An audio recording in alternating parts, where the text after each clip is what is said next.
everyone, and welcome to A Gem of a Secret podcast. My name's Donna.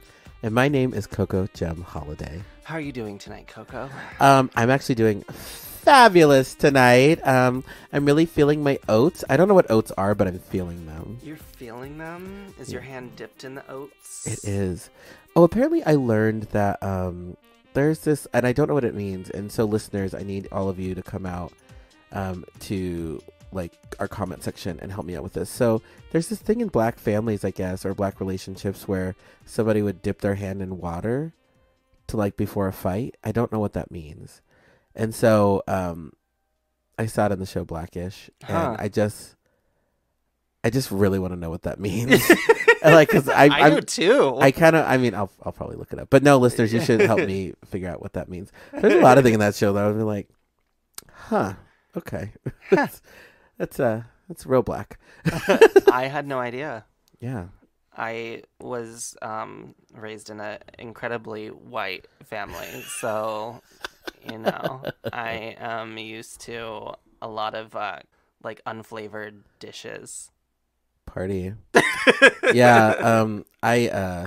It's funny. I was recently at our friend Autumn Rains's place, and because like a couple of weeks ago she had made us dinner and it was not great, and she got super mad at my husband DJ Quirka about it, and told him that she would no longer cook for him. And then I had to literally call her later, and I said, "Girl, it wasn't good though. Like, I mean, he was rude about it, but the food was bad." When has she ever cooked? I know. I was like, "You don't know how to cook." And then so this like last weekend, like on a Sunday, she cooked for us, and it was actually really good, but like, you can't mess up pastaroni. I mean, fair.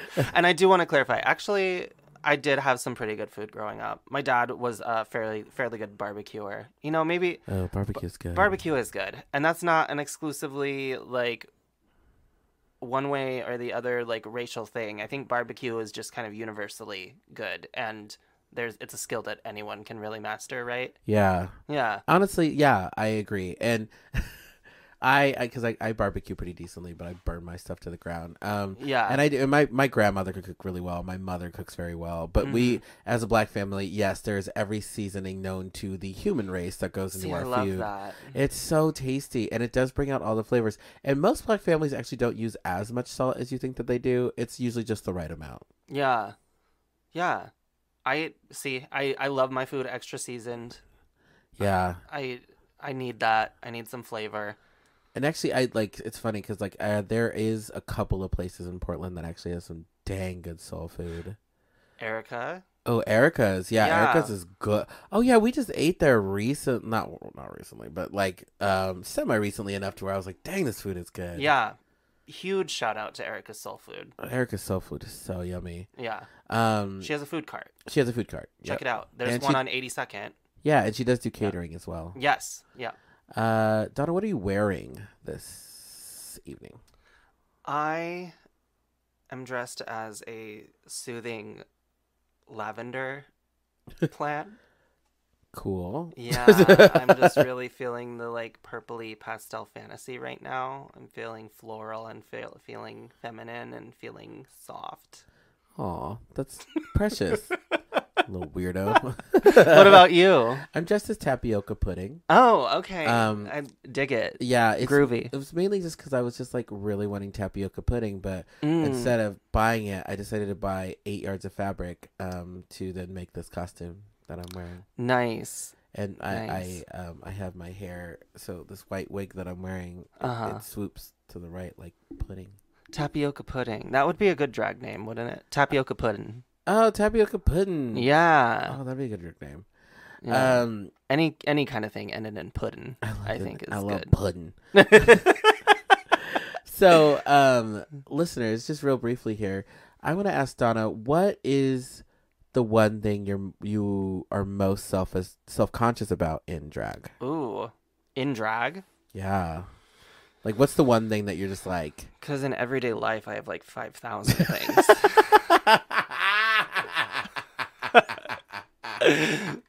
But drag, I think my shoulders. Is it still? My shoulders. Yeah, it's always been my shoulders. I have very broad shoulders, and I think that still is something that my shoulders and my hairline, it's like obviously we have wigs to cover that up and like headpieces and stuff, but like that makes like the idea of like any of those coming off during a performance or just throughout the night like even more like scary. Yeah. Oh, absolutely. So it's like typical, I guess it's like typical things that male presenting people who were assigned male at birth are like self-conscious about if they're trying to present a little more femme, Yeah, I've always had really fat people's shoulders, so they sleep downwards. And I've never really worked out, so I don't have good arms. What am I most self-conscious about? So I know the one thing I'm most self-conscious about is a wonky eye. Like, actually, no, that is it. The most self-conscious thing I have is eyes, and I don't mean the eye makeup around it. I really do mean like the lash, because like lashes can ruin your entire everything. Actually, like if somebody's looking at it, they're like, "Ooh, girl, why your eye looking that way?" Like, yeah, because eyelashes can do that, and like so, I think I've always been super self-conscious about eyelashes. And then, of course, as another one of those tea pages, as a couple, one of our earlier posts was about, a tea page just recently came from me about the fact that I don't really wear high heels. And in my 30s, I stopped caring about it as much. Yeah. And the funny thing is I actually wear higher heels now than I ever have. Because I hang out with Autumn all the time, and she's always in tall-ass heels. Yeah. And so just to, like, make us be on the same level, I started wearing tall Try ass to heels. be somewhat of the same height. Yeah, so I started wearing tall heels, and I have finally found some comfortable ones that work well with my feet shape. But yeah, like somebody came from me about the fact that I don't want to wear high heels, and honestly, like it's funny. It's like out of everything about the whole hashtag All Drag is Valid movement, which by the way, All Drag is Valid is not about clothing. It has always been about gender. But if we want to roll All Drag is Valid into clothing, I know people keep saying it is ableist to like try to force people into high heels, which to a degree I guess it could be. But it's more about that, like the one standard that seems to everybody have about drag queens is high heels. Like you can get away with nails, like ripped tights, like bad costumes and whatever, but they want you to be in painful stilettos like the whole night long. I think that is ableist if you have a chronic condition. Yeah. Honestly, I think that is. You don't know someone's medical history. Like, it's not fair to be, like, to pass judgment on someone for not adhering to your, like, elitist... I say elitist a lot on this podcast, I just realized. To your elitist views of drag, I just... I don't think that's cool. Like... Well, because we all have different bodies and different shapes and different sizes and different things that we live with.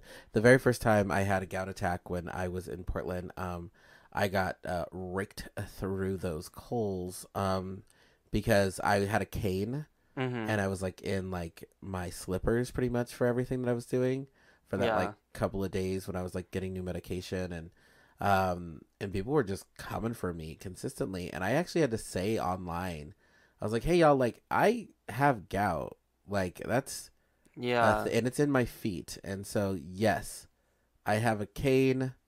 I'm still coming out to the gig to give my best life. She's gonna park and bark, and it's fine. Yeah, and a lot of that. It was well received, but then people just have not long memories. Yeah. Because I have phantom gout pains whenever my foot is in a weird position. So. But let me ask, Donna, how are you doing this evening?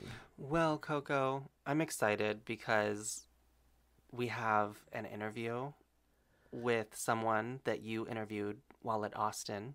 Yeah. And I'm excited for our viewers to hear it. Although I will not be there, I wanted to let you know before the break how I was doing, listeners. So tune in for this really groovy interview. Hey, are you kind of sick and tired of going downtown to watch quality drag shows? We're bringing you a specialty drag show to your neighborhood bar at the Montevilla Saloon. It is every last Sunday of the month at 7 o'clock p.m., so you can see downtown drag just in your backyard. Located at 8012 Northeast Gleason Street. Once again, that's 8012 Northeast Gleason Street. Be on the lookout for more information. Drag Danger Zone is a monthly showcase featuring new and established performers every month, every fourth Thursday at Mississippi Pizza, located at 3552 North Mississippi Avenue. This fun cabaret variety show is hosted by Marla Darling, Valerie DeVille, and DJ Aurora. For ticket info, find us on Instagram at Drag Danger Zone PDX or Facebook at Drag Danger Zone. And get into the zone. The Drag Danger Zone, that is. It's a podcast with Coco and Donatella podcast. Tune into What They Tell You podcast with Coco and Donatella podcast. I have a special guest with me today. Vivian is here, everybody. Hi. Hi, how are you? I'm tired. I was in the neighborhood. I figured I'd drop in. I know, it's so crazy. Like, Portland is a beautiful place for you to have dropped in. Yeah, absolutely. I airdropped in. Yes. Absolutely. Yeah, so my first question is, what is your full drag name and how long have you been performing? My full drag name is Vivian Vendetta-Sinclaire. I've been performing for almost 6 years now. It'll be 6 years on October 13th. Wow. So where did the Vendetta come from? So I was never supposed to be a Sinclair. I was just trying to do double V names. So I had like a bunch of stupid stuff like Viola, Von, whatever, like just some stupid. I loved like the alliteration of the V's. Mm-hmm. And then my drag mom in Bowling Green, Ohio, and if you don't know where that is, don't look it up. It is, they call it the Black Swamp for a reason. It's just a swamp town and it stinks. But she was like, oh yeah, like, like reading different names with Sinclair on the end, and I was like, oh, like I don't have to be a Sinclair. And she's like, no, you're gonna be a Sinclair. And I was like, okay, work, yeah, great. So, okay, work. If I had to go back in time, I would fully change it. Mm-hmm. It's too late now, but like I would definitely change it to like Eileen a Little or something like that, like something to do with like because like I do comedy sometimes, and I should have chosen a name for that.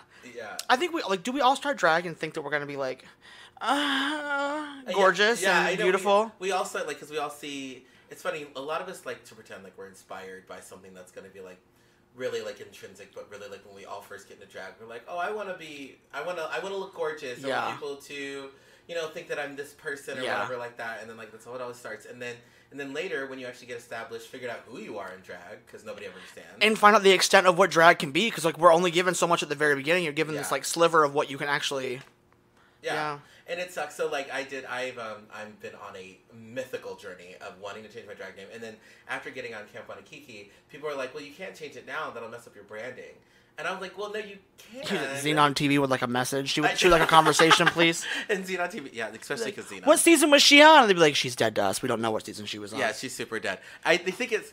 Funny thing, she's my favorite person. By the way, she's kind of become like Muscle Bear Trade a little bit. Like, I just been noticing that. Yeah, she's been on a journey. Yeah. She's been losing them. I've been gaining them. The pounds, that is. I've been like, oh, wow, you dropped this, sis. Let me put it inside. Let me put it on my stomach. A cheesecake. I shouldn't have. I love it.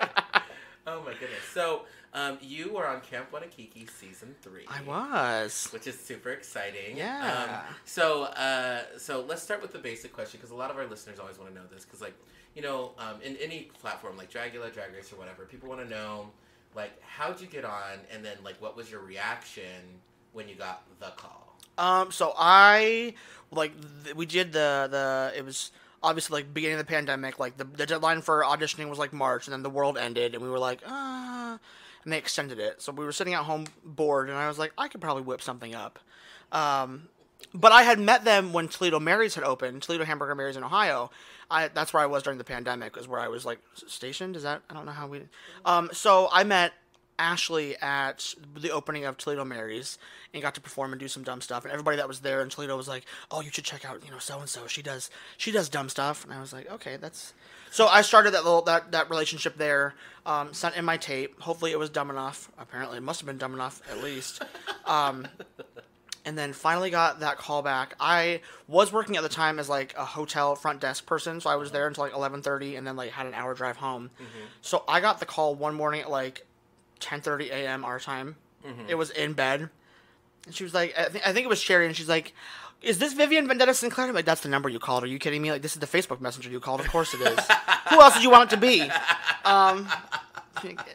So, is this Tora Hyman? I'm like, no, sorry, this is the wrong number. Close. Wrong number. Close. So she's like, you're gonna, something about like, oh, did I wake you up? And I was like, kind of. Like, I'm not gonna lie to you, because that sounded like groggy and pissy. Did I wake you up? And I was like, whatever. She's like, well, you're going to have to get some more sleep at Camp Wanakiki Season 3. And I was like, shut up. It's too early for this. You're relax. So like, calm down, Deborah. Calm down. I was like, oh. I had just woken up, and I was like, oh, wow, thank you. And she was like, are you all right? And I was like, Mary, I just woke up. Like, this was the alarm clock this morning. I'm just I'll be excited in about 24 minutes when I have a cup of coffee. I know. Literally, when I got my call, I was in the middle of... Oh, I was actually in a documentary, like, for some college kid was doing, like, some documentary about drag and whatever, and, like, so I kept getting this call, and so I, like, went into the other room with my friend, and I was like, oh, God, I think it's that call. And she was like, what do you mean that call? I was like, I think this is the call for Camp Wanakiki. She's like, are you excited? And I was like, I am excited. I was like, but I was trying to move to Portland. Yeah. And so I was like, oh, my God. This is gonna suck. This is gonna suck. I was like, because I was moving in, so I got the call in, like, an early April. No. Like, it was before, it was like March or something like that. And I think we filmed in April, and then, like, I moved, like, June 5th. Oh, yeah, y'all used to film early. Yeah, we filmed really early. And I remember I was sitting on my bed, and I got the call. They're like, are you excited? I was like, I'm highly overwhelmed. You said, I do definitely feel right now. That's for sure. I have feelings. And actually, the funny thing about it is, I had 2 weeks prior to that, outside of student loans, I had just gotten out of debt. Good for you. Yeah, like that's like, lovely. Well, I'm way back in it now. Okay, all right. That was then, and this is now, and that's okay. Yeah, it's a journey. It was a journey because I was like, because like I just being out of debt means that you don't have any more credit cards or any like this like expendable income, right? Yeah. So like getting on the show, I was like, oh shit, well. Going back in. All right. So, yeah. It's like forgetting something in the store as soon as you walk out and just turn right back around with your bags. And you're like, all right, I guess I'll lay away. Blue light special. So, okay. When you arrived at camp, what were your first thoughts? I was the first person to show up. Okay. A day early. Like, cause they told us, like, you can kind of, like, buffer day, like, from the afternoon on at this point in time. Because we were still filming mid-pandemic. Right. So, like, we were, like... Cord feed. I smell toast. So essentially, they were like, "You guys can't fly. You have to drive." Mm-hmm. So for me, like I moved back home to like Ashtabula area, which is almost the PA border. So for me, it was like 8 hours to where we filmed. Right. Not too bad of a drive. Right. Definitely was not as bad as Kylie Michaels, who had to drive like 19 hours. But whatever. Rough, yeah. Oh, that was her. That was me. You know what I mean? Not the same journey, but kind of. So. I was like, I don't want to drive around Chicago at, like, rush hour, but, like, Chicago is rush hour. Like, there's no good time to go through Chicago. Hour, yeah. So, I got up, like, early that morning and drove all the way in. And the funny thing is the first people to show up for our season were me and Believe Me In, who happened to be the oldest and youngest people at camp. Oh, funny. So, she went into one cabin, I went into the other. Because I like that day, like, that buffer to just kind of, like... not relax, but like get out. I didn't want the first day of school jitters like so fast. Yeah, absolutely. And I'm a nervous pooper, so like I needed to like accustom myself. I was actually on the toilet when you messaged me and said to come up here to your room in Portland, where we are, 100%. Yep, absolutely in Portland. Wow, outside I see the space. That's Seattle. Damn. See the space needle. I can see the space needle from my house. Just lots of effing water. That's all that Portland is. It's just water. So yeah, like getting there was super like. Got there a day early, like, got my wits about me of, like, where everything was, so it wasn't extra anxiety. And I was like, all right, let's rock and roll. Let's have a good time. And I was like, I'm making top 3. And, So all of you need to actually, and your season, at the time of filming this episode, came out on Out TV roughly, like, a week ago? Maybe 2 weeks ago? In that time frame. So please watch Camp Wanakiki on Out TV. It's actually really cool. They're doing like promotions for it right now. And like, really try to boost the seasons and whatever. They have all the current. Actually, I will say this: season 4 is actually filmed right now for people who don't know that. I signed my name on that paper, and I would like that was the voice of one Coco Gem Holiday. So, Camp Redacted? yeah, seriously. On my contract, it's funny. We were all at lunch earlier today, and they said this comment. They're like, they're also under contract, aren't they? I was like, NDA lasts forever. I was like, no, that's not a thing. That's not how this works. That's not how that happens. But yeah, so they're actually going to, all the seasons that are currently out for first, second, and third are all on Out TV right now. So you should definitely go watch it. They did, from what I understand, I did think they had to pull all the seasons from YouTube. I believe so.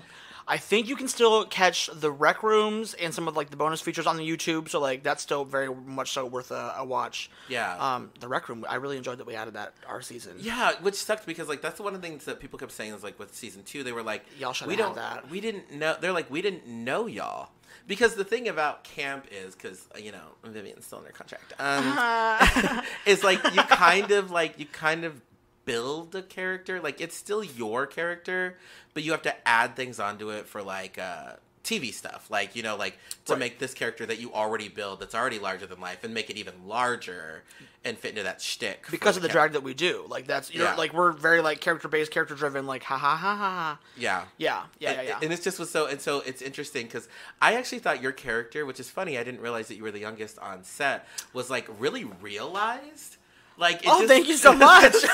It just seemed like you were like the second you actually walked up when like, and so you'll have a picture on the website at thegemasecretpodcast.com of what the Vivian looks like from the season. But the Vivian. I'm from UK Drag Race. She's from the UK. I always say that, the Vivian. It gets in our head. But I'll put the picture of Vivian up on the website so you can see what she looks like. Because Mama, that headpiece. How did you come up with the headpiece hair thing? I knew that. So this is free advice for anybody that wants to audition for Camp Waikiki going into the future. They see you in the DDF the most amount of times. That's the icon. That's what you're known by through that show. Mm-hmm. If it goes on like a poster, if it goes on whatever else, that's the look. So like, if like you need to put as much effort, if not more effort, into like you can do all these beautiful talent show runways, whatever else, all that good stuff. But like they're gonna see you in this every episode at least once, no matter what. Yeah. So Tora, like I was trying to think like in my head like who had done some, and like when they do these drawings, they only do the bust from like the tits up. So like it needs to be like iconic from like sternum to head, like somewhere in there. Yeah. And I was like, Tora did the head, the hat piece. Who else had like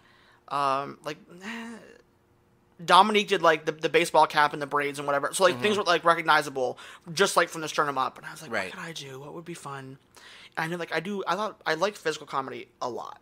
So I was like, let me throw this in here and do it. So it came about, and I was like, a helmet could be fun.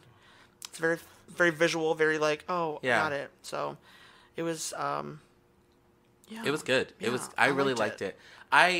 I thought it was just really, really clever. Thanks. And I appreciate that. Because here's the other thing, too. Is like, so I, from the black perspective here, so my look, obviously, I had an afro hair. And the thing about afro hair is it doesn't need to be styled. Sure. Like, yeah. I get, like, really, I would just, like, shake it a little bit. Yeah. And it'd be fine for the cameras. And that's what I did. And then I just put a pink thing in it, just to obviously add some drag flair to it. But, like, I also got away with just, like, when I was ready to go, I'd pop it on, couple of bobby pins and just be good to go. Yeah. But like with you and Tora, like that whole thing of just like, oop, it's on and now I'm done. Like that's like 4 minutes of sleep. Like, I will tell you the glares that I got at meals when I'd be like, I'd sit it down next to me like it was like a pet rock, and they'd be like, they're like pins deep in the back of their head. And you're like, oh, got it. All right, so you want to be clever today? Yes, I do. And you also did have shoulder pads too.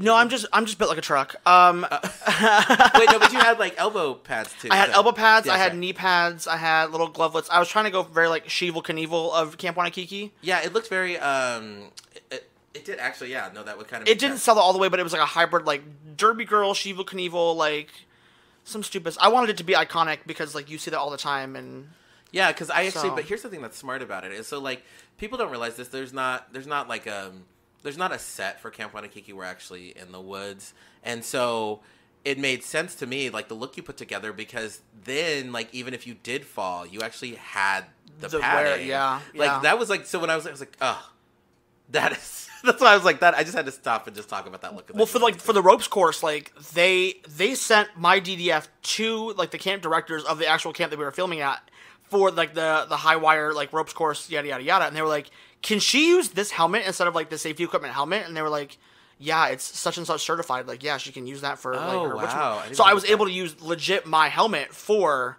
like the ropes course, the zip lining, and no, giving away spoilers. Only on Out TV. Figure out what happens from there. Go watch it on Out TV. Because here's the other tea with that as well is because we did a ropes course in season 2, and so I had Bless brought you. That one looked rough. it was rough, and I remember I put on. I did this thing like because I thought it would be funny, like being a black person, like where I put on like a nighttime head wrap and just like wrapped it. I in, love like, that. A bun. Yeah, and then that's what I had underneath the helmet. Like so, just like because like a normal black girl would have done that anyway, like right. to wrap her hair up and whatever. Right. And so because I actually brought more props for my DDF, and when we say DDF, I've said it on the show before, but it's our daily drag face is what it is.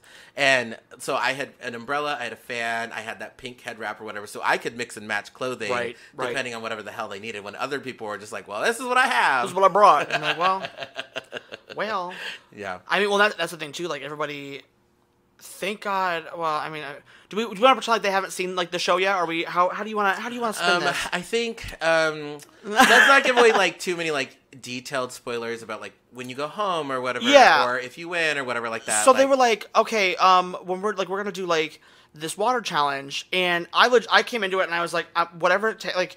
If you put me in a boat, you put me in whatever else, I'm getting in the water. Like, that's airtime. That's, like, the big splash. I'm getting in the water. Yeah. What we didn't know is, like, well, you can watch and see. But, like, they told everybody to, like, bring 2 hairs because you may submerge yourself in water. And I was like, okay, work. So I had, like, 2 different sets of ponytails and whatever else.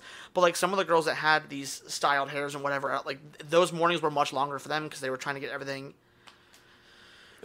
no, it couldn't be me. No, we ended up switching last minute to whatever like the mini challenge was, which was perfect. But I get it. Like I'm one of those girls who does not like to. Okay, just in general, like I don't want drag to take any longer than it has to. That's yeah. I would like to feel the fantasy once I'm already fully in it. The process up until that point is hell, but once I'm in it, I'm like, work. This is lovely. This is great. If I could snap my fingers and be in it, we'd be lovely. That would be great. I want a Wonder Woman turn right into that stuff. I just like it's. Oh goodness. So what was your, regardless if you won or lost in this outfit, what was your favorite look that you brought for the talent show? And then we'll put a picture of that look on our website. I had a couple that I really enjoyed. Probably the most iconic one is probably the sandcastle outfit. It's probably the most iconic one that I've got. But I also enjoyed, like, my rock star look was really fun. I enjoyed my finale look. But the beach one was what got me the most, like, traction. People were like, oh, wow, that's lovely. Look, good for you. That looks really fun. Wow. So Muffy was there for filming, and she was like, she came downstairs to help me get up into the room that we're, like, shooting this all in. And she just looks at me and she goes, how dare you? What are you talking about? She's like, we were just talking about it upstairs, that if Muffy Fishbasket were to do this challenge, she would just be the beach. And I said, all right, work. Well, then, all right, I'll take it. I said, well, for what it's worth, I did just wet myself, so there's Party. the ocean and the sand, and it's fine. What was your most hated moment from camp, if it doesn't contain too many spoilers? Well... so not that one. Yeah. I don't... The day that we were all submerged in the water, and I like everything. You came back to the cabin, and we just had things strung out on a line, like pads, socks, like everything was drenched, trying to get it dry enough for the next morning's activity. So like everybody was like pads, tights, like hanging outside on the opening like railing of the cabins, trying to get everything dry in time. So, because they're like, hey, we're going to do a water challenge, but also we're not going to give you any dryers or things for your thing. Have a good time. Be blessed. Oh, this is the cleanest water we found in Wisconsin. Have a great time. Oh, my God. I don't think that's true. Yeah, and actually, I know that they did say, I was also this girl. I'm so bad with this. They did say to bring copies of everything. I did not. And I don't mean, they didn't mean your talent shows. They meant copies of your DDF, like extra hair, extra lashes, extra costumes, or whatever. And extra, they did give us 2 Camp Wanakiki shirts when you get on the show. And so I didn't have duplicates of anything. So if I lost it, it was gone. Like if you said it's a character arc. She's gone, lost that, gone. I would have literally had to, honestly, and it's not actually like really scripted at all. It's really not. And like, but if I would have lost my hair, I probably would have had to ask them to send me to take a hike that episode because I couldn't be in DDF anymore because Yeah. my hair, like, if it like blew away or got like destroyed, You I said, would gotta like, go. Hi. Yeah, I'm like, whoops, I don't know how to do it. Gotta go. But I heard on the first season that Alacia actually, and as I've watched it again, Alacia had like, it was never quite in the same outfit for DDF. Like, it was always just like mix and match of pieces. Like, the hair was the same, but it was always just different. In this episode, Alasia will be. Like, yeah, that's lovely. Well, like our season, like the walking scene, like in the opening, the intro, like where everybody's like marching together and whatever. Yeah. They decided to do that at the very end. And I had, Oh. yeah. So I had gone through all 3 pairs of my white tennis shoes already by this point. Uh-huh. And if you go to the intro and you find the chubby girl with the stoned white shoes, it looks like she wiped them off in somebody's ass. So, like, oh, she's been through it. Like, no, this was the last day, and this was the last pair of shoes. Like, let's film this the last day, and it looks like I've been like, I just golf ball washed my shoes in someone's hole. It's awful. Like, that's lovely. That is a lovely. Gosh, that is. Are you some more of a PG crowd? Because I think we just moved to PG-13. Definitely, we are more of a PG-13 rated R crowd. I actually didn't even think about that because I think we filmed ours like the 3rd day in. Yeah. And whatever, which is kind of funny because like, and since we're telling you this in this way, that does mean that people have taken a hike. Fully. When you are filming this scene. Correct. All right, everybody look happy and excited. You're like, you know what? You're like, I just took a hike yesterday, and I'm in on the joke. I know what's going on. I don't. Or when the girls that get sent home early and they're like, why should you be the next queen of camp? They're like, are you joking me? you're like, I'm second. Like, what are you? I'm not gonna be. Like, yeah, but pretend. You're like, I'm gonna pretend like I'm having a good time. No, I'm gonna pretend like, where's the vodka? If we're gonna really play this game, we don't have to pretend. I knew where that was. I knew where that was at. Listen, there were some very solid relationships made on set of season 3. Geneva Convention and I got very close. Gilda and Kylie got very close. Sinead and Faraz got very close. But the strongest bond that I have seen come out of season 3 of Camp Wanakiki is America Powers in a beer can. That's the strongest relationship I've seen. Oh, she wow. was the first one up in the morning and the last one into bed, but she would sneak in, like she would like try to like tiptoe, but girl. So like at some point somebody would be like, turn the light on and get in bed. Like, we stop trying to creep around. Like, you're gonna hit something. Oh gosh, girl, none of us are sleeping. Get in bed. Oh yeah, that's the tea. Me and Diana were not the earliest up. But she had to get up early because she was obviously she had to color her beard, right? And wow, I didn't think about that. Yeah, so Diana had to especially for talent show look, she would have to scrub it all off and then re-put it on. Damn. Yeah, her face was mad. Oh, her face was pissed. Oh. And for me, me and Diana would, because so at the end of every day, you kind of just relax and you have your cocktail and whatever. And me and Diana were always the last ones. And I don't know why I was drinking so much, because it was making it so hard to get up the next morning. But so easy to fall asleep that night. So easy. God. Especially because, so actually, this is what I want to ask about, how has your community reacted to you being on the show? So, from season 1, it came out, and the messages that I got as soon as season 1 hit, the waves was you need to be on this. This is you. You need to be on. And over in Toledo, for the longest time, I started drag in, Toledo, Ohio-ish area. Bowling Green, Toledo, all that kind of, that good stuff, while I was away at college, which is where you find yourself or something. I don't know. Yeah. So I started over there, and a lot of people had told me when I started doing, comedy-based things and more camp and more craziness in my earlier years that, you are what this, you don't understand what this means yet, but, you are what this city needs. We don't have anybody like you in this city. And I was like, I'm just some chubby girl doing an awful mix. It's not, you know what I mean? You don't realize it for yourself in the moment.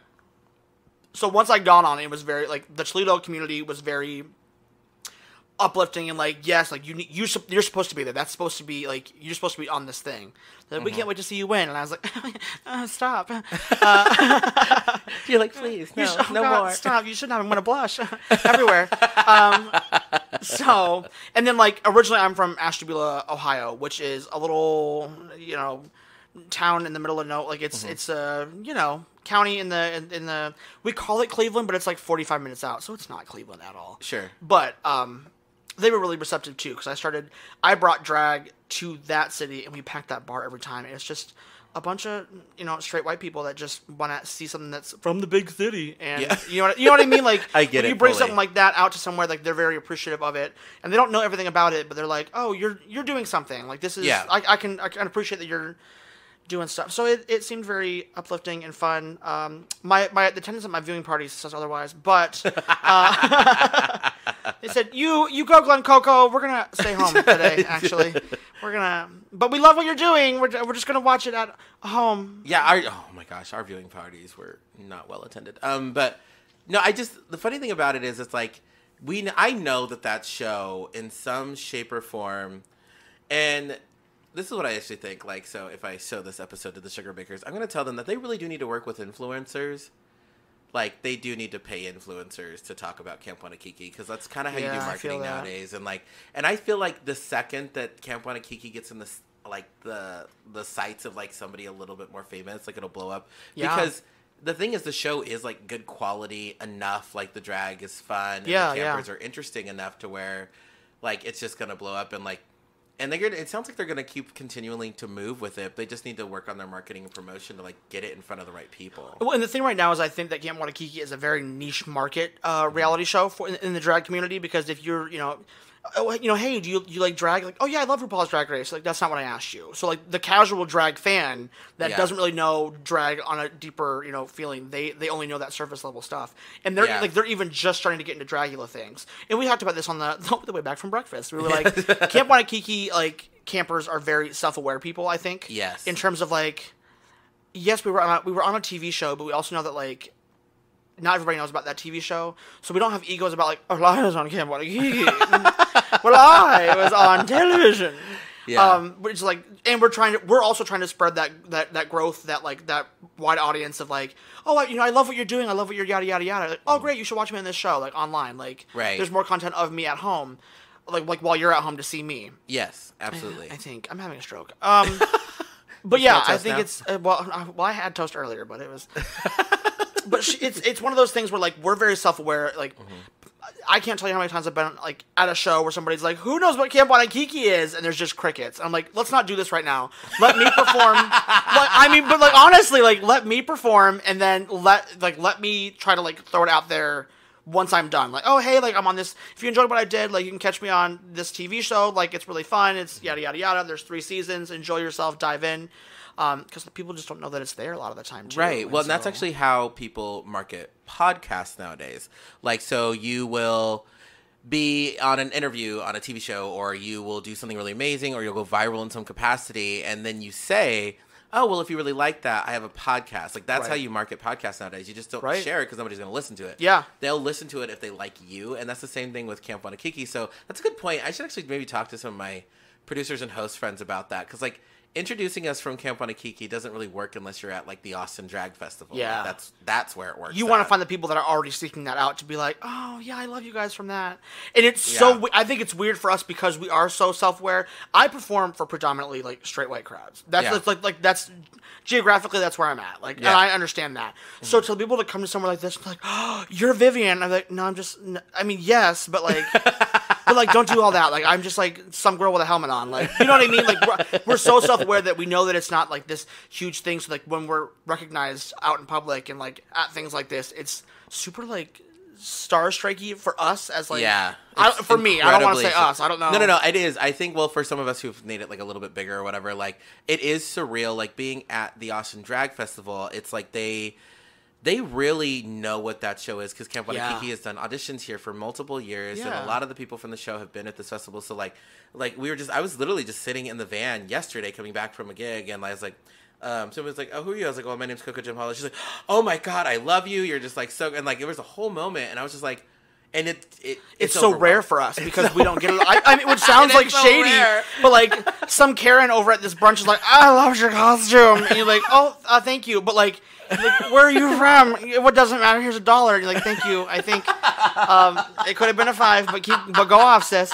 It's your hard-earned money, I guess. Yes, whatever. This is your husband's money. Give me more of it. Yeah, David. So we're not used to that. Like, oh, I loved your dumb number you did on stage, as opposed to like, oh my gosh, you're so and so. Yeah. I don't ever get that. So when I get it, the dumb shit that you do. Yeah. Like, oh, you make art. And I'd be like, stop. Yeah, stop it. Yes, my I do. last number was just poo jokes, but yes, I do make art. I try. That's okay. Let's talk about that. Because I try, if possible, I try to stay away from pee poo poo as much as possible. Yeah.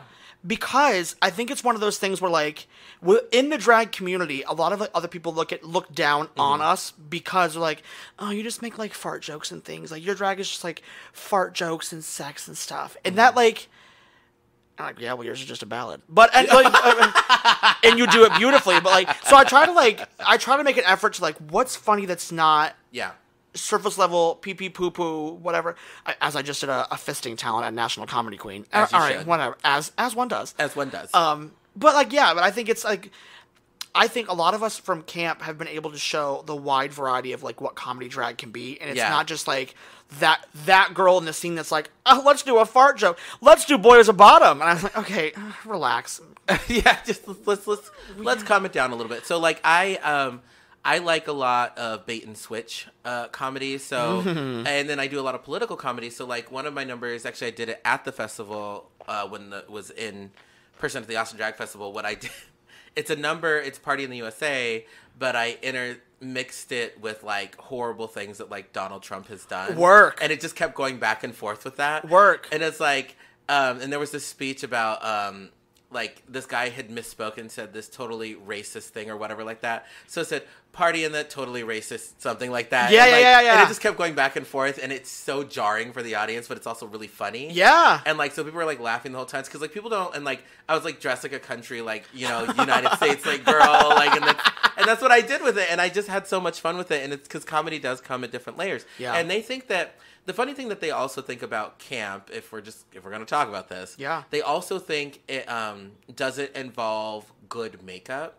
When they're like thinking that people will just like slop on whatever and then like put on like a crazy hair and like a poofy dress and then like do something funny, and they don't really think that there's a lot of art in our makeup skills. When most of us actually have the ability to transform into whatever look we need to.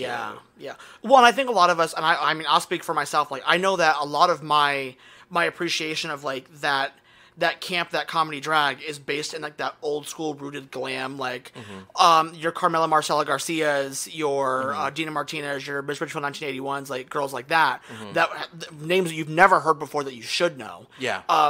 But like they're just doing these. It's this big, larger than life thing, and you know, Carmela Marcela Garcia is talking about like stuff in her hand and some man in the audience turning him into a puppet, like just like stuff like that. That old like raunchy. Like there's definitely a time and place for like the trash drag, as like a lot of people have called it. Like, yeah, you know what I mean? Like, which is a subcategory I think of comedy. Like it's self-aware and fun, and so, but it's not. And I think you're right on that too. Like it's so interesting how people don't. And this is also what happens too especially with camp comedy. They also will pigeonhole us a lot into what we're supposed to do. So like, for instance, like we were talking earlier, breakfast. Like most of the stuff I'm performing today has like zero camp in any capacity with it, because that's just like not like all of our art grows and evolves, and then also we don't have to stay in a lane every single performance. Sometimes you're like, you know, like sometimes like, because I'll go out for a pretty girl pageant and see if I can win that stuff, or I'll go out for a comedy girl pageant and see if I can win that stuff. That's the difference, is we're very versatile people. Yes. And people like, because people sleep on camp in that capacity too. Like, and I'm like, y'all don't even realize, and even like most of the acting challenges in Drag Race are like a semblance of what camp actually is. So like, I'm like, don't sleep on us, y'all. Like we got a lot coming for you. And no shade, but a lot of the pageant girls like can't do what we do. Yeah, because they're afraid of. I feel like camp is about taking it to a level to where you could be humiliated, which is actually what acting is. Acting is like taking it to a level where you could be humiliated. That's one of my kinks. I feel it. Yeah. You're like, please spit on me. Tomatoes. Hit me with a tomato. Tomatoes. I'll help this look out for me. No, and I actually just bought a gown today by the way, I did not know that there was a meet and greet that was supposed to be happening today. Because I'm stupid. And then I was reading the thing and I was like, oh, my name is on this thing. It was hidden on the page. It was hidden. It was on the last tab, and they're like, they won't look. Maybe they won't know they have other commitments. And so I bought this hair that we're both looking at, and then I bought this pink outfit to go with it. So and it's very campy and it's very fun and whatever. Yeah. And because I brought very elegant looks for these period pieces I'm doing. Yeah. But so one of the ways we round out our podcast is and we do it with a semblance of what people would know. We always ask if you got into a bar fight, and we'll use your Camp Wanakiki siblings. If you got into a bar fight, which of your pick 2 Camp Wanakiki siblings, and they could be from any season, that you would want to have in your corner to win the bar fight? It's like a Popeyes combo meal. Pick 2. All right. From my season? Yeah. Okay. Or any season. That's fine. But at least one from your season. Well, I'm just going to stay in my season. I'm Kylie Michaels, 100%. Kylie Michaels, 100%. She's definitely on the list because what she doesn't do is play. And before she whoops your ass, she's gonna beat the dog shit out of you. And I was like, oh wow, you might just leave and not get into a bar fight. She might just insult you so much you just go home. And I love that for her. And then it's a toss up then between see, I love Mima, I love Geneva Convention, but she's a Park and Bark fighter, not a Park and Bark performance artist. She's a Park and Bark fighter. She'll be like, come to me and I'll punch you in the throat. But come to me and I'll punch you in the throat. I can't get all the way over there. So it has to be between Geneva and Blee Me Ann. Mortal Kombat style. Why Blee Me Ann? Because Blee Me Ann's quiet and it's the quiet one you have to look out for. Yeah, actually I did notice that with them at lunch today. She just doesn't she'd be the one you'd be like, yeah, and what are you gonna do? And she just goes full on Tasmanian devil mode and just she levels up right here in front of us. We're like, oh, you're gonna die. We're all gonna die. Actually, that's funny. Yeah, I've never been in a bar. I've never been in an actual fight before either. Yeah, it's funny because in drag, a lot of us, it's I remember even Geneva said this today, saying something no, it was Xenon TV was yeah, I try to have positive moments in my drag show. I mean, if you do step to me, I will lay you on the ground. Okay. You said don't flex in front of the girls. Don't flex for the girls today. We get it. You lost a lot of weight and you're hulking up. We got it. I just but she said it with a smile. Yeah. So I was terrified a little Which means bit. she meant it. Yeah. Which means nobody's taking her up on that offer and she's waiting. I know. She's waiting to have this fighting moment. Oh God, I love it. Okay, so Blee Me Ann and Kylie Michaels, yeah. I love Kylie because I met her so many years ago, and I want to give her this shout out because we talked about it today. I love her hosting style. I've seen her host shows before, and she's just effing conic. She's a monster on a microphone. Yeah, she can stand a lot of it. She's over in Colorado Springs right now doing a lot of shows by herself, but not a lot of they don't realize it's a talent that somebody can stand up and do a 2-hour show, 3 numbers, a 2-hour show, hosting, BSing, and hold an entire room of people. She roller coasters them hoes all the way through. I'm gonna make you cry. We're gonna laugh. You're gonna go ugh at some point, and so smart, so good. Yeah, very underrated. She's really, really good. That's actually one of the things that I found out that could be a talent. And Xenon was talking about this at lunch today. The ability to host a drag show well is. People are just not understanding that is at the same caliber of a good performance. Correct. Or a good mix. It's right up there. A bad host could ruin a show. A bad host can. And I don't want to talk shit about Portland in this capacity, but I feel like Portland. I wish you would. Portland needs to also understand there needs to be hosting is what I will say this. Hosting is what keeps people at a drag show. Yeah. Your friend being in the second set might keep those 2 people there, but that person who walked by to get a cocktail and then they laughed at the hostess and got their second drink, the host is what keeps that happening. Yeah, yeah. That's I just came back from National Comedy Queen in Florida, and so many of those formers are so fast. So fast. It puts me to shame. They are so quick of the mind to be able to say this, do that, and no filter, here it is, bam. Tricks one of the hosts, she has severe diabetes but was eating the entire time. And one of the other host was like, make sure you come back next year when Addison Taylor can only count to 8 on her toes. And everybody was like, oh my God. Oh my God. But like, that was like the atmosphere that she created. And everybody was like, that's funny. That's wild. That's clever. Fast. That is clever. A good host can, like, sometimes you just, like, the numbers almost get in the way of a good host sometimes. You're like, can you guys stop doing numbers so so-and-so can talk for a while? Yeah, seriously. I love those moments. I love those moments. Yeah. It's funny because I get compliments on my performances, sure, but like when I host gigs, like people will be like, you are so funny. And I'm like, yeah. The number's an afterthought for them a lot. Like you are absolutely hysterical and your number was fun too, but like you were, and I love that because that means that I've been holding it down the entire time through. Yeah, So- because you're working from the second the show starts to when it ends. I hate a bitch that's like, you should do a stand-up special. And I'm like, nah. I mean, yes, but no. That's a lot of... Vivian Vendetta-Sinclaire stand-up special coming to Out TV... No, that would be sickening. Oh my God, I would... Wow, actually, as you said it, I was like, that sounds fun. What are some of the old stand-up like shows that used to like at the Apollo and stuff like that? What are some of... We should do that with just like, all the camp girls. Ooh, that's a good All the idea. camp siblings, not camp girls. All the camp siblings. I know, our inclusive language here. As we get to the nearer end of the episode, I always like to have this moment too, where I ask you, what is a misconception that people have about you that you would love to, like, if, like, say this episode blows up, what would be the one misconception about you that you want to correct for the kids?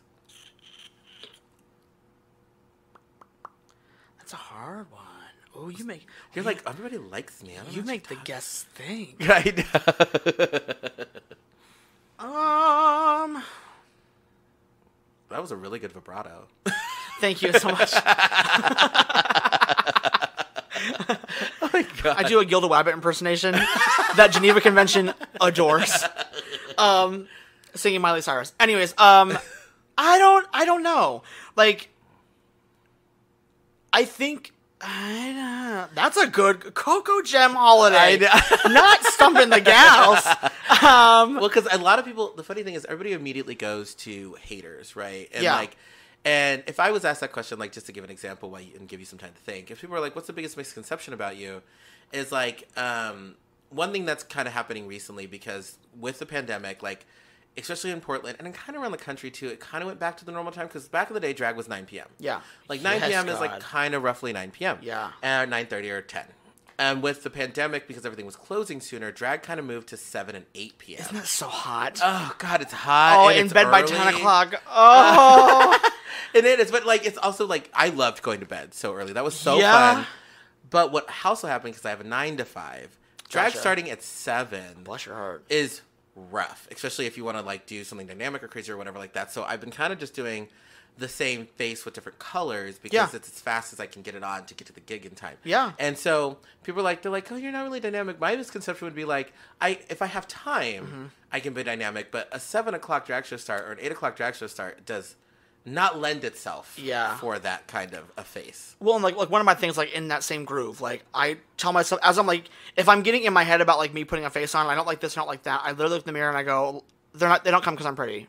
They don't come because I'm pretty. Like, they come because I wanted to be funny and like entertaining. Yeah. And I don't do, like, you're the same face every time, but the variation comes in like the stupid numbers and the whatever. And Yeah. yada, yada. Mm-hmm. Okay, this is dark. Let's get into it. I like it. Yeah. Probably the biggest misconception about me is that I'm confident in my body and in like how I present myself on stage. You do seem incredibly confident. Even the way you talk is incredibly confident. Yeah. Yeah. You're like, that's not true. Surprise! I'm an actor, darling.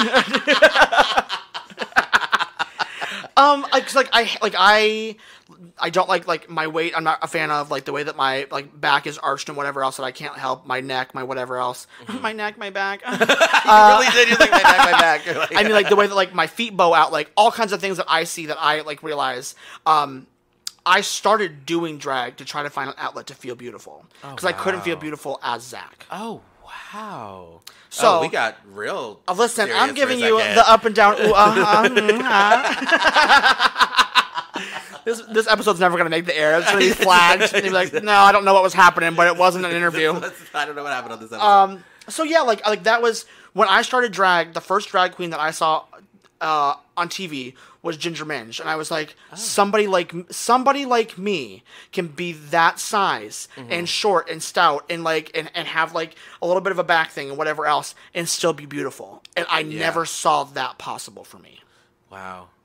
So I'm always fighting towards that. It's funny. I started this thing, and Xenon effing hated this, by the way. I started this phrase called. She did. She hates everything I do. We get it. You lost a bunch of weight. No, I'm just kidding. But it was kind of true. Before she lost the weight, and she said, I started doing this thing called potato drag, and she thought it was offensive to call it that. And so I was calling potato drag. So we all know, and this is not to knock on it. I know I've said it on the podcast before, but just to clue in Vivian here. Yeah. I think sometimes it's a little unfair that like some of the skinny girls can go out and like something they buy at a sex store, which is just like mesh and whatever, Very that. with like a cute bra and some hair and a great beat, Yeah. and high heels and like call it a day. Yeah. Track number 2, costume number 3, go for it. Yeah, and like they can change really fast and they can just like be out and that whatever. And like so I was like bigger girls didn't, if they want to have an illusion or whatever for that glam side, they can't really get away with the like zero body to a degree. Like I know a lot of people are pushing the envelope to like have zero body and still be beautiful as a bigger person, but like me, like my body is like, because I always said to people, I was like, my body is a potato. When straight men would hit on me, I was like, this is a potato. With toothpicks. This is a potato. With toothpicks, bitch. Potato on toothpicks. I have an upside down turkey leg walking around up in here. No ass, no legs, and just gut. Yeah, seriously. Yeah. No ass, no legs. It's just, and I would tell, I was like, yeah, I look like a effing potato. And so like I started doing looks that would like kind of cheat it out a little bit and like make costumes that would like give me hip shape and whatever and bra shaped and whatever. So I still wore a padded bra, but that was the only thing that I was going to wear. And I did it for a little while and it was like kind of getting successful. And, but like recently, because I gained a lot more weight because we all did during the pandemic. We sure did. So I didn't have anything that worked for potato drag anymore. So I went back to wearing body. And I remember my one friend was telling me, she's like, girl, you just wear so much body. And I was like, that's because I have negative ass. I was like, for this dress to even look right, it needs to have something back there to push it outward. You said, if I lay on my stomach, my ass would bird bath. I'm not, no, thank you. I was like, I want to be, it's funny, I always say I want to be a woman, but really I just want to look like a shapely human person. Yeah. You said the BBL is too expensive. I've looked into it. I legit want one. So, but like you said, like I wear two pairs of pads like together, like trying to give full body, full everything else. So and it's trying to get to a point of like love and acceptance for ourselves and whatever. Yeah. Like it's. You can get into the community of like all the. Like, I'm not a twink that just go out in a cute bikini and whatever else in a wig and like toss it around and be cute. Like I have to try a little bit harder to be like, oh, she's voluptuous but also like gorgeous and what like it's an uphill battle for a lot of us, I think. It is, and nobody talks about it. No, and they don't talk about. And the other thing too is for the people out there for the body positive movement that are like, oh no, don't. That's not the greatest message. The thing about that message is. Also, we're in entertainment. What that means is that's great that I can push that envelope, but like the skinny girl we were talking about who's like wearing the bra and like the sexy outfit and the whipping the hair around, she just made $50, and then I wore pretty much the same outfit as she did with no body, and I made $6. Right. And I can't continue. That's not sustainable. And in front of the right crowd, we can also make $50. But but working in the society of drag entertainment that we're working in right now, when we're working for these seas of straight people and these predominantly white straight ladies and whatever else, like you don't look like a woman. You're like, all right, give me. All right, got it. Thank you so much. Throw 4 pennies at me, please. like if you tip me more, I could wear more. Like Sarah McLachlan loaded in the arms of the angel for just $1 a day. You too can make me look less like this. Correct. Like if you want me to not look like this, give me as much money as you can. Thank God. But that is true, and I think that's part of it. Like if like body positivity outside of entertainment, I do agree with the original message. Like yes, you should accept this, you should love this, you should be proud of this. Yeah. In entertainment, it's like we do have to work a little bit harder to give ourselves on the same level as some of the other girls. Ginger Minj is a great example because I remember when she came in for All Stars and she was wearing. I think she's also the one who also talked about how she doesn't try to corset because of the muffin top that can happen when you squeeze in too much. That's nobody talks about that either. Absolutely, yeah. Because I have to do cincher and shaper, so I'm stuffing in and bringing up and like trying to yeah. And you're like, and I wear a top shaper to help with the muffin top from the waist cincher, and then I wear several layers of tights to obviously help with any like bottom push-outs from the waist cincher as well. Yeah. And then things like that. And I still every once in a while will wear a belt on top of a gown or whatever to like just a little bit more pinch of that curve. And I do feel like the pinch of the curve like gives me like $5 extra effing dollars from I agree.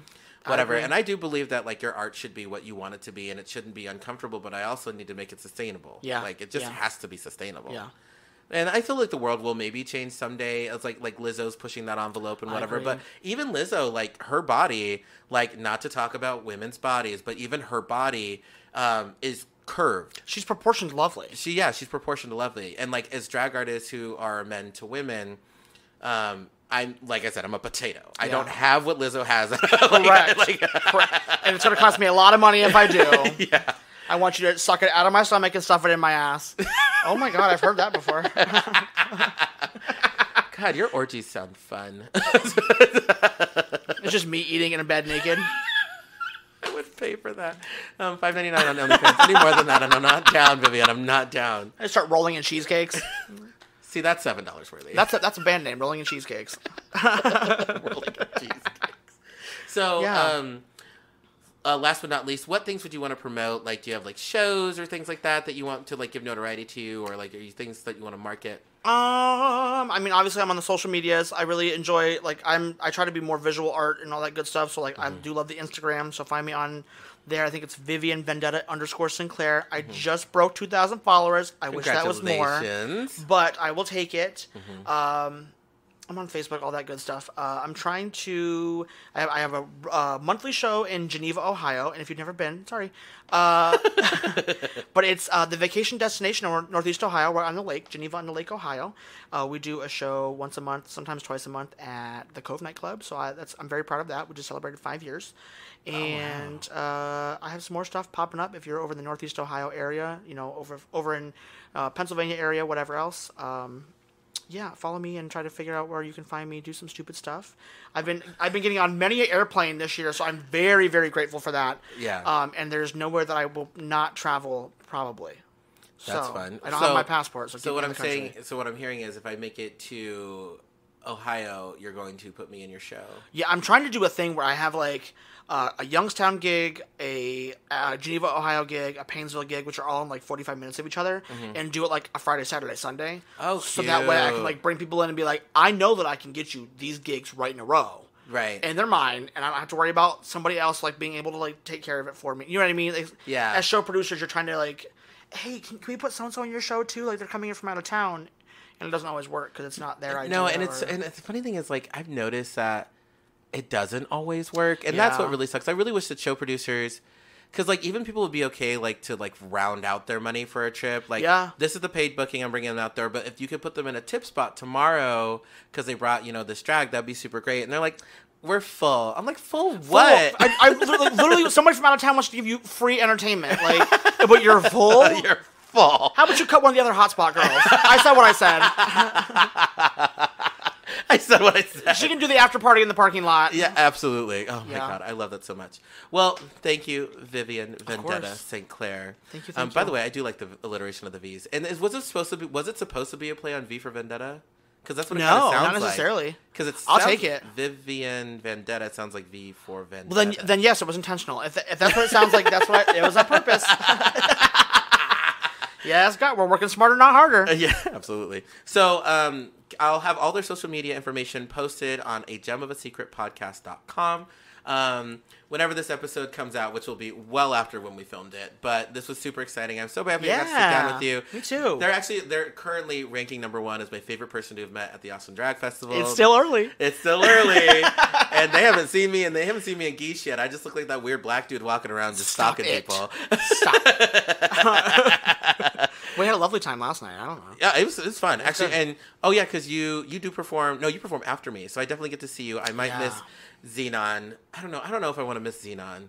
Well, if that's the case, you have 2 hours before she goes on. So, to the minute. So, how bad do you want to see her? How quickly do you want to get up in his face? I don't. So, thank you so much for being on. And we'll definitely get to hear from you in the future. And we'll tag you on all the things. Thank you so much for having me. I appreciate it. Thank you. Bye. This has been another episode of A Gem of a Secret podcast.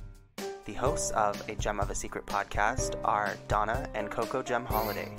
You can follow Donna at Donatella_MySecrets on Instagram. You may follow Coco Gem Holiday at Coco Gem Holiday on Instagram. Original music by Touche Douche and Party Favors. You can follow them respectively at Touche Likes Beef and Party Favors Music on Instagram. For more content, follow them online at www.agemofasecretpodcast.com. That is www.ajemofasecretpodcast.com.